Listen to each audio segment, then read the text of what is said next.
Hello, my name is Jeremy Sisemore, and I'm the president of ASAP Talent Services.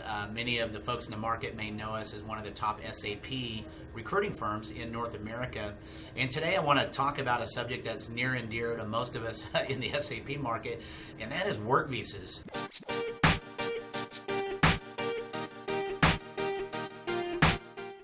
I just want to go into some detail into the type of visas that we see commonly in the IT and SAP marketplace here in the U.S.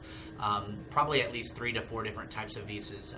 One that's very common is the TN visa. That's the NAFTA, North American Free Trade Agreement, that allows us to hire Canadian citizens and Mexican citizens that have a 4-year degree, if they're in, or a graduate degree, and they're in computer science. Then that's a very easy way to hire in the U.S. The TN visas are super simple, and they're very low cost, and you can have someone starting very quickly.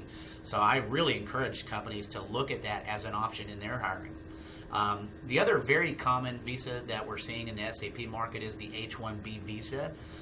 This is a visa that is very good for people that are not from North America originally, and they're looking to work in the U.S. and they ultimately want to get their green card and become long-term. Maybe they want to become a U.S. citizen or a U.S. permanent resident. The H-1B is the best visa to help them do that, and it's very difficult to hire someone that doesn't already have the H-1, in terms of it's just a lengthy process, and there's a limited number per year in the United States that people can have. But if you're not like ITAR regulated company in the aerospace and defense industry, if you're not legally prohibited from considering H-1B visas, then I do encourage companies to look at that option. In the SAP market, it could open you up to some hires that have the skills and experience, potentially that have great soft skills and that do fit your culture, that you can afford and that will take your full-time role and even move to your location. Okay, what do you need to ask about H-1s? You need to ask, when does the one that they're on now, when does it expire? You need to ask, is it the first H-1B visa they've ever had? Or is it their second one? Because an H-1B visa is for 3 years, and you can renew it for an additional 3.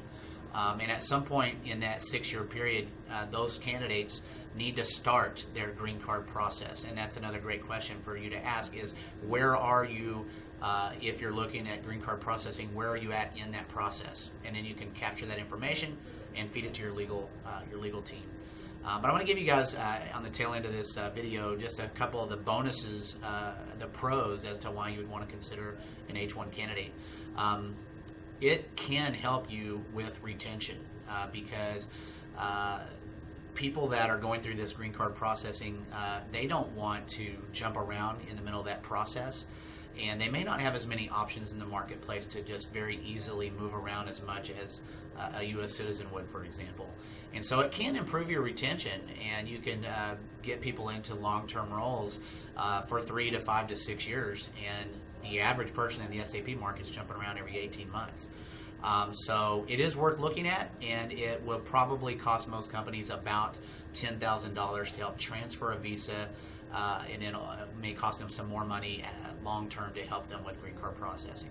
If you guys have any questions about visas in general, with us, we do know quite a bit about that subject, but we'd be happy to help you talk through that subject matter if it's something you want to consider. Thanks so much, and look forward to working with you again in a future video blog.